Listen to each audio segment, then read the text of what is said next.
My name is Natalie Chen. I'm 35, founder of Stratus Innovations in Seattle. For years, I was the invisible sibling, the one they brushed aside, underestimated, and never truly saw. I thought my sister's wedding might finally change that. Spoiler, it didn't. Just 2 weeks after signing a $30 million 0-cents contract with my future brother-in-law's firm, they sat me at a tiny table near the kitchen doors beside stacks of catering trays. While laughter echoed through the ballroom and glasses clinked over new business ventures, I ate my dinner in the shadows. And when I learned that Emily, my own sister, had approved that seating chart, something inside me fractured. If you've ever built your own success only to watch your family pretend it doesn't exist, stay with me. Because this isn't just a story about a lousy seat. It's about claiming your worth, even if it means leaving them behind. If stories like this resonate with you, please like, share, and subscribe. Your support keeps these conversations alive. Let's dive in. I thought this wedding might finally prove I mattered to them. Spoiler, it didn't. The invitation had been sitting on my kitchen counter for 3 days, half hidden under a grocery list and an old flyer for a downtown condo. I only noticed it while decluttering. Heavy ivory cardstock. Copper foiled lettering. Elegant script. Mr. and Mrs. David Chen request the honor of your presence at the marriage of their daughter, Emily Chen, to Mr. Jonathan Blake. My chest tightened as I read it. The ink was barely dry on my company's $30 million 0-cents contract with Blake Enterprises. And yet I was reading this like a distant acquaintance. I dropped the envelope onto the counter, arms folded tight, bracing against old memories. Berkeley graduation day. My parents missed my speech because Emily had a tennis tournament. They showed up as the audience was leaving. Mom waved like she'd been there the entire time. I stared at the RSVP card, blank except for accepts or declines. No personal note, no mention of where I'd sit. I let it drop back into the pile of mail. Not today. By mid-afternoon, I buried myself in work emails. My team at Stratus Innovations had just wrapped the beta phase for our new cloud-based logistics platform. Ethan, my COO, flagged several investor updates. Usually, I'd reply in seconds, but my mind kept circling back to that invitation. A few hours later, my phone buzzed. "Hey, Natalie," my mother's voice crackled over the speaker. "Did you get the invitation?" I pinched the bridge of my nose. I did. "That's wonderful. Emily must be thrilled." I noticed there's no seating chart, I added, keeping my tone light. Silence lingered. "Oh, well, we're still sorting things out. You know how big weddings are. Just come and behave, Natalie." Behave. Like I was the ticking time bomb of the family. I ended the call before my patience ran out.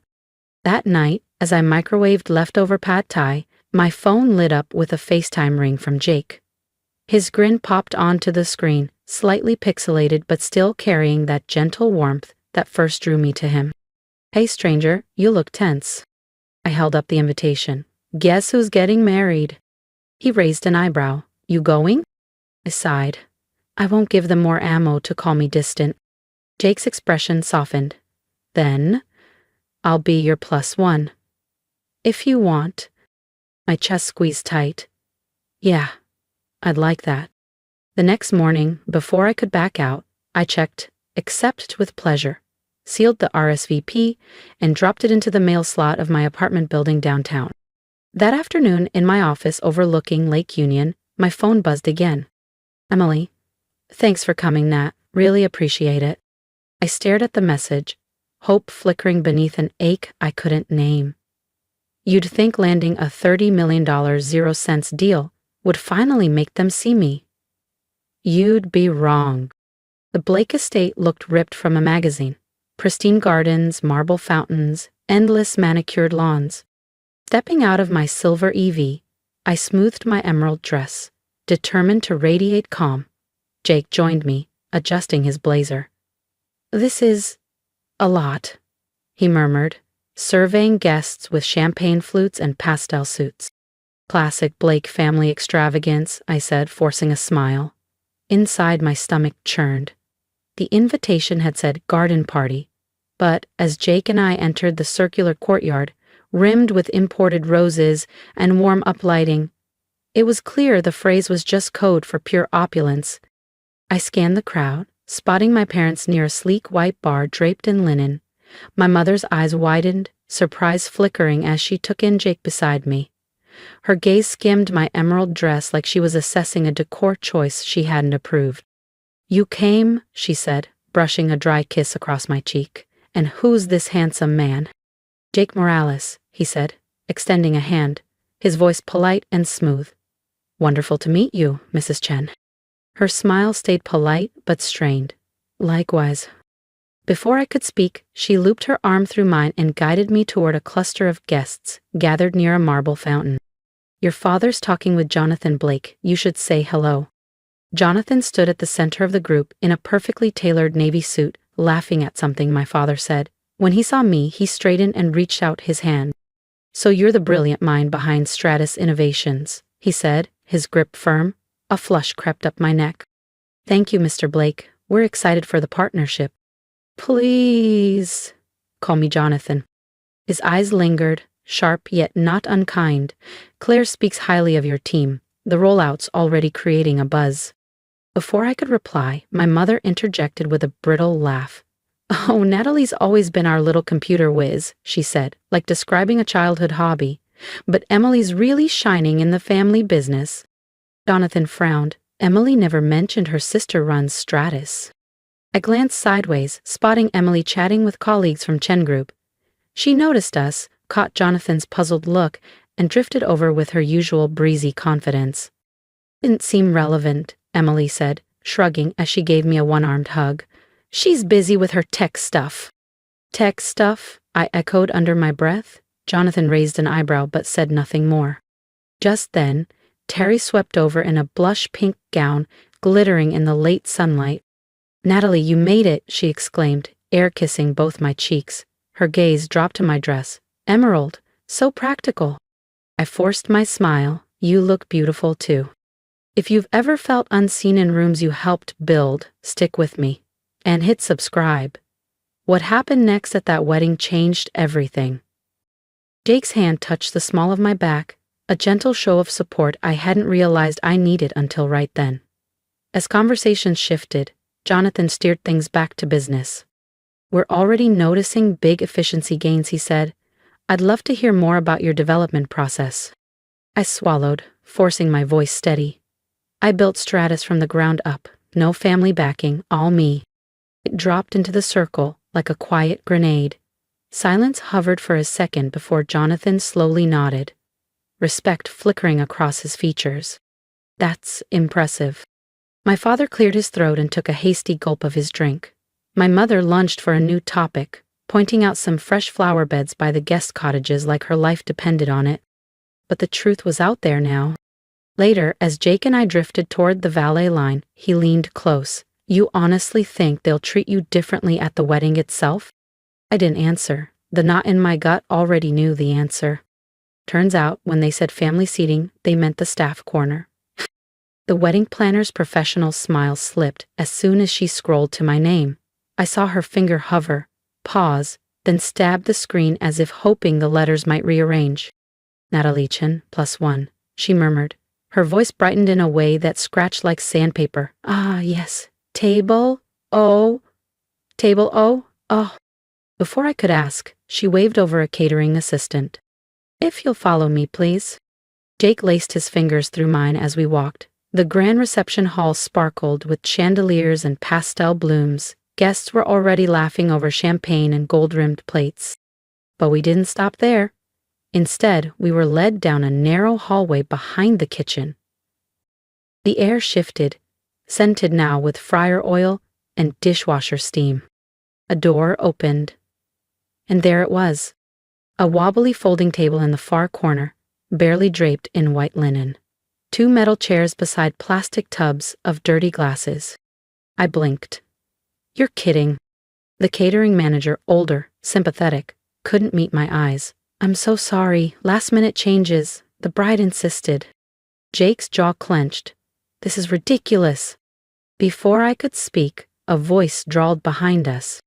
Well, everything all right here?" Tara appeared in the doorway, a glass of champagne lifted in one manicured hand, her smile so sugary it made my teeth ache. Her blush gown sparkled under harsh fluorescent lights as though she were starring in her own movie. "There's been a mistake," Jake said firmly. "Natalie's the bride's sister." Tara's grin didn't waver. "We had to prioritize. Dad's business partners, close friends, you understand, right?" I parted my lips, but words stalled. Over Tara's shoulder I spotted Emily, lingering at the edge of the grand hall, watching everything unfold and doing absolutely nothing. Humiliation slammed into me like a slap. "I'm your sister," I managed, my voice sounding foreign to my own ears. Tara tilted her head slightly. "Exactly. Which makes you extended family now, I suppose?" Jake stepped forward, but I pressed my hand against his chest. "Not here, not now." "I need a minute," I murmured. Jake nodded, eyes dark. "I'll be right outside." I slipped away and ducked into the nearest bathroom, a single-occupancy powder room off the corridor. Locking the door, I sank onto the closed toilet lid and pressed my palms against my eyes. But the tears still came. Not just tears for today, but for 35 years of this. 15th birthday forgotten. Berkeley graduation missed. Every milestone, every achievement overshadowed, minimized, twisted to make Emily shine brighter, and now this. Alone, staring at the cracked tiles, something in me broke clean in half. Enough. I snatched up my phone, scrolling fast until I found Ethan's name. Hit call. He answered instantly. "Natalie, everything okay? I thought you were at the wedding of the century." "Ethan, cancel the Blake contract, effective immediately." A stunned silence. "Are you sure?" "Completely." I hung up before he could argue. I smoothed my dress, dabbed my makeup, and headed back toward the kitchen, each step calm and steady. If they wanted drama, they'd get it. Some people throw tantrums at weddings. I end multi-million-dollar deals. I left the bathroom and walked the hall, pulse cool and controlled. That part of me, the one desperate for their approval, attention, love, felt like it burned out completely in that tiny bathroom. What remained was sharper, clearer. The reception tent buzzed with soft jazz and murmured conversations. Waitstaff glided between tables, balancing trays of champagne, oblivious to the quiet battle raging in my chest. I spotted the head table. Jonathan Blake sat at the center, flanked by Tara in her shimmering blush gown and Emily in her tailored satin dress. Around them clustered executives, family friends, laughing like nothing in the world could touch them. I didn't hesitate. I cut across the room, weaving between tables, ignoring the polite nods and awkward half-smiles from distant relatives I hadn't seen in years. Jonathan noticed me first, his eyes narrowed, confusion flickering as he straightened in his chair, one hand gripping a crystal wine glass. Emily's gaze followed, shifting from detached to stunned. And then Tara. Her smile froze mid-laugh, color draining from her cheeks as if she already knew what was about to hit. I stopped 2 steps from the head table, pulled out my phone and dialed. "Ethan, it's Natalie," I said, my voice steady, pitched loud enough to carry. "Effective immediately, terminate the Blake contract." Gasps rippled through the tables like shockwaves. Jonathan half rose, palms braced flat against the linen cloth. "Natalie," he said, voice low and tight, "let's not do this here." I turned and met his stare, head on. "Oh, we're absolutely doing this here." Natalie pushed to stand, nearly tipping her wine glass. "Nat, please, let's talk privately, okay? This isn't the time." I focused on her, letting years of quiet hurt harden my voice. "You've had years to talk, Emily. You chose silence." Silence spread across the tent. Near the dessert table, a spoon clattered to the floor. From across the room, I saw 2 men rise, Michael Lee from Harbor Capital and Gerald Evans from Alpine Ventures, exchanging quick glances as they approached me. "Miss Chen," Michael said gently, eyes flicking to Jonathan. "Could we discuss Stratus just briefly?" Whispers swelled around us like an incoming storm. Tara opened her mouth, but whatever cutting remark she'd rehearsed died unsaid. I offered no one another word. Turning, Phone still in hand, I strode out of the tent without looking back. Jake caught up near the valet stand, falling into step beside me with a grin curling at the edges like slow-burning fire. Jake leaned in, voice low, meant only for me. That was legendary. Funny thing about burning bridges, it makes for a much clearer skyline. By Monday morning, my inbox was a war zone. Subject lines screamed, URGI termination, please call, Jonathan Blake reconsideration. 14 missed calls blinked on my phone, 2 from Emily, 1 from my mother, several from numbers I didn't need caller ID to recognize. I sat at my desk, sipping my Americano like it was any ordinary Monday. Ethan appeared in my doorway, phone in hand. You weren't kidding. They're blowing up every channel, short of sending carrier pigeons. I twisted my chair to face him. Good. Let them sweat. A grin tugged at his mouth. I've drafted the termination letter. Send it? Do it, I said. Before he could leave, my phone buzzed again. A text from Emily. You've ruined everything. I stared at the screen longer than I should have. Jake arrived, carrying 2 coffees like peace offerings. Without missing a beat, he handed me one. Or maybe you finally saved your own dignity. Shame she didn't figure it out sooner. I let out a dry laugh and dropped my phone on the desk. By mid-morning, the calls shifted tone. Michael Lee from Harbor Capital left a voicemail. Natalie, we'd love to discuss new partnerships. An hour later, Gerald Evans from Alpine Ventures emailed about a meeting. Momentum was shifting. At 11:32, Claire Jensen's name popped up. I answered immediately. Claire, they're scrambling, she whispered. Jonathan's called an emergency board meeting. Ops is panicking. Legal's a mess. I leaned back. And you? A pause. Then gently. Between us, I don't blame you. For the first time since that wedding, I smiled. After lunch, I found an email from Aunt Diana. Natalie, I heard what happened. Finally, someone in this family broke the cycle. I'm proud of you. Aunt Diana. My chest tightened with resolve. Before I could reply, another text from Emily came through. Lunch. Just you and me, tomorrow. The small Capitol Hill bistro smelled of garlic and herbs. I arrived early, wanting the choice to stay or leave. Emily was already there, looking small in the booth, fingers tapping a water glass. When she saw me, something in her face cracked. So, I said, folding my hands, you wanted to talk. She took a shuddering breath. I was jealous, always have been, since high school. You were the smart one, the driven one. No matter what I did, it never felt like enough. Then why? I asked. It was easier to tear you down than admit I'd never catch up, she whispered. Jonathan just amplified it. That's not my burden anymore, I said evenly. Emily winced. Is there any way to fix this? Maybe, I said after a pause, but it starts with you fixing yourself. I'm done carrying your insecurities. She nodded miserably. I deserve that. You deserve a chance to do better. What you do with it? That's on you. Outside, Jake pulled up, rolling down his window, smiling like sunlight breaking through clouds. Ready to go? That night, a new email arrived from Aunt Diana. Dinner next week, just us girls. You've earned it. I smiled, looking out over Seattle's summer lights, thinking, maybe the best seat at the table is the one I build for myself. For the first time in years, I wasn't dreading the next family dinner. The echoes of betrayal still lingered, but they were overpowered by something stronger. Self-respect reclaimed, boundaries redrawn.